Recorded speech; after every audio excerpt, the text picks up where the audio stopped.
पिछली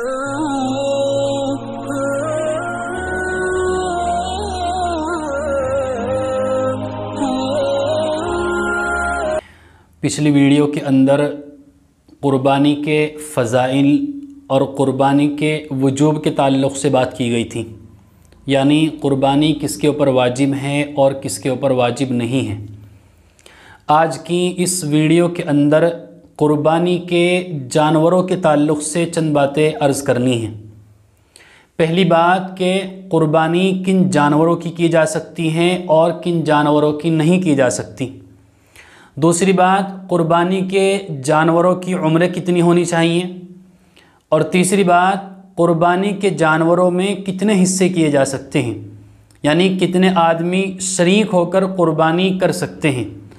और नंबर 4, क़ुरबानी के जानवरों के अयूब के ताल्लुक़ से बात करनी है, यानी क़ुरबानी के जानवर में ऐसा कौन सा ऐब जिसकी वजह से उस जानवर की क़ुरबानी नहीं हो सकती है। इस तरह के अयूब के बारे में भी बात करनी है। तो सबसे पहली बात कि क़ुरबानी किन जानवरों की जा सकती है और किन जानवरों की नहीं की जा सकती। तो शरीयत ने जिन जानवरों की क़ुरबानी की जा सकती हैं उन जानवरों को मुतय्यन कर दिया है। उन जानवरों के अलावा किसी और जानवर की क़ुरबानी करना जायज़ नहीं। और इस तरह के जानवर 11 तरह के इस तरह के जानवर हैं जिनकी क़ुरबानी की जा सकती हैं, और वो हैं ऊँट, ऊँटनी, गाय, बैल, भैंस, भैंसा, बकरा, बकरी, दुम्बा, मेंढा और भेड़।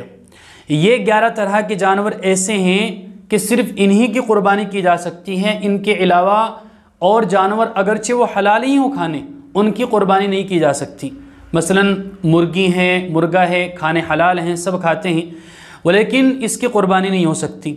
इसी तरह जो जंगली जानवर हैं और जिन जानवरों का लोग शिकार करते हैं, शिकार करके उनको खाते हैं, अगरचे शिकार करके उनको खाना जायज़ है, लेकिन उनकी क़ुरबानी करना भी शरअन जायज़ नहीं है। लिहाजा इन्हीं जानवरों की क़ुरबानी हो सकती है, इन जानवरों के अलावा और जानवरों की क़ुरबानी करना शरअन जायज़ नहीं। दूसरी बात कि क़ुरबानी के जानवरों की उम्रें कितनी होनी चाहिए। तो शरीयत ने क़ुरबानी के जानवरों की उम्रें भी मुतय्यन कर रखी हैं। अगर ऊँट है या ऊँटनी है, इन दोनों की क़ुरबानी की जा रही है, तो ऊँट और ऊँटनी की उम्र 5 साल होना ज़रूरी है। अगर ऊँट या ऊँटनी 5 साल से एक दिन भी कम हो तो उनकी क़ुरबानी जायज़ नहीं। इसी तरह अगर गाय हैं, बैल है, भैंस है, भैंसा है, इनकी क़ुरबानी की जा रही है तो इनकी उम्र 2 साल होना ज़रूरी है। यानी अगर 2 साल से कम उम्र का जानवर होगा, अगरचे एक दिन ही कम हो, तो उसकी क़ुरबानी दुरुस्त नहीं होगी। और अगर किसी ने क़ुरबानी कर दी तो अब उसको क़ुरबानी दोबारा करनी पड़ेगी। इसी तरह अगर बकरी की या बकरे की क़ुरबानी की जा रही है तो इनकी उम्र मुकम्मल 1 साल होना ज़रूरी है। यानी अगर बकरा 1 साल से कम का होगा, यानी अगरचे एक दिन ही कम हो, तो उसकी क़ुरबानी नहीं हो सकती है। अगर कोई करेगा तो शरअन क़ुरबानी नहीं मानी जाएगी, उसको दोबारा करनी पड़ेगी। इसी तरह अगर कोई दुम्बे की क़ुरबानी कर रहा है तो दुम्बे के अंदर ये रुख्सत है कि अगर दुम्बा 1 साल का ना हो, बल्कि 6 महीने का हो, 7 महीने का हो, 8 महीने का हो, लेकिन अपने जिस्म के एतबार से इतना मोटा ताज़ा और फरबा हो कि अगर उसको 1 साल के दुम्बों में डाल दिया जाए तो फ़र्क महसूस न दे, तो इस तरह के 1 साल से कम वाले दुम्बे की क़ुरबानी की जा सकती है, यानी जो अपने बदन में मोटा ताज़ा हो। लेकिन याद रखिए, ये रुख्सत सिर्फ दुम्बे के बारे में है, बकरा और बकरी के बारे में नहीं। यानी अगरचे बकरा बकरी अपने जिस्म जुस्से के एतबार से कितने ही मोटे ताज़ा हों, अगर वो 1 साल से कम होंगे तो उनकी क़ुरबानी नहीं होगी। उनकी उम्र 1 साल होना ही ज़रूरी है। इसी तरह यहाँ पर एक बात ये भी समझनी चाहिए, और वह है गाय की क़ुरबानी के ताल्लुक़ से। शरअन गाय की क़ुरबानी करना जायज़ है और शरीयत ने गाय को हलाल जानवरों में से करार दिया है। लेकिन चूँकि हुकूमत की तरफ से गाय की क़ुरबानी के ऊपर पाबंदी है और हुकूमत गाय को क़ुरबान करने से, गाय को काटने से मना करती हैं, इसलिए मुसलमानों को गाय की क़ुरबानी नहीं करनी चाहिए। लेकिन तमाम मुसलमानों को गाय की क़ुरबानी और गाय के हलाल जानवर होने का अक़ीदा रखना ये ज़रूरी है। यानी अगरचे हुकूमत ने गाय के ऊपर पाबंदी लगा रखी है, तो कोई मुसलमान ये ना समझे कि अब गाय हराम हो गई हैं, क्योंकि किसी चीज़ को हलाल और हराम करना ये शरीयत का काम है, और शरीयत ने गाय को हलाल करार दिया है। लिहाजा तमाम मुसलमानों को गाय के हलाल होने का अक़ीदा रखना ज़रूरी है। गाय के हराम होने का अक़ीदा रखना ये जायज़ नहीं है। अगर कोई गाय के हराम होने का अक़ीदा रखेगा हुकूमत की वजह से, तो वो इस्लाम से खारिज हो जाएगा। लिहाजा मुसलमान गाय की क़ुरबानी ना करें, अलबत्ता गाय के हलाल होने का अक़ीदा रखें, क्योंकि कुरान करीम ने इरशाद फरमाया है वला तुल्क़ू बिअयदीकुम इलत तहलुका, यानी अल्लाह ताला फरमाते हैं कि अपने आप को हलाकत में मत डालो। लिहाजा अगर तुम गाय को क़ुरबान करोगे तो हुकूमत की तरफ से तुम्हारे खिलाफ़ कार्रवाई की जाएगी, तुम्हारी जान के ऊपर, तुम्हारे माल के ऊपर मुसीबत आएगी, और कुरान कहता है अपने आप को हलाकत में मत डालो। लिहाजा गाय को छोड़कर जो और जानवर हैं उनकी क़ुरबानी करनी चाहिए। तीसरी बात ये थी कि जो जानवर हैं क़ुरबानी के, उन जानवरों में कितने हिस्से किए जा सकते हैं और कितने आदमी शरीक होकर क़ुरबानी कर सकते हैं। तो जो बड़े जानवर हैं जैसा कि ऊँट है, गाय हैं, बैल है, भैंस है, इन जानवरों में ज़्यादा से ज़्यादा 7 हिस्से किए जा सकते हैं। यानी इन जानवरों में 7 आदमियों से ज़्यादा मिलकर अगर क़ुरबानी की जाएगी तो किसी की भी क़ुरबानी दुरुस्त नहीं होगी। यानी मिसाल के तौर पर अगर भैंस है, भैंस के अंदर 7 हिस्से हो सकते हैं। अब अगर 7 के बजाय 8 आदमी या 9 आदमी मिलकर के उसको क़ुरबान करेंगे और गोश्त जो है 9 जगह पर या 8 जगह पर तकसीम होगा, तो इस सूरत में किसी की भी क़ुरबानी दुरुस्त नहीं होगी, बल्कि ज़्यादा से ज़्यादा सिर्फ 7 ही हिस्से हो सकते हैं। 7 हिस्सों से, इन 7 हिस्सों के अलावा इन जानवरों में 8वां हिस्सा नहीं हो सकता। इसी तरह अगर एक आदमी ने, यानी 7 आदमी ने मिलकर जानवर क़ुरबान किया और एक 7वें आदमी ने अगर किसी और आदमी से ये बातचीत कर ली कि भाई तुम मुझे आधी रकम दे दो, आधी रकम मैं अपनी तरफ से मिला देता हूँ, और जो गोश्त मेरे पास आएगा आधा मैं तुमको दे दूंगा, यानी जो हिस्सा मेरे पास आएगा उसमें से आधा आधा कर लेंगे दोनों। तो इस तरह चूँकि एक और आदमी उसमें शरीक हो गया है, इस तरह किसी की भी क़ुरबानी दुरुस्त नहीं होगी। लिहाजा इस चीज़ का ख़ास ख्याल रखें कि जो बड़े जानवर हैं उनमें सिर्फ 7 ही आदमी शरीक हो सकते हैं, 8वां आदमी शरीक नहीं होगा, और 7 हिस्से बराबर तकसीम होने चाहिए, यानी 8वां हिस्सा नहीं होना चाहिए।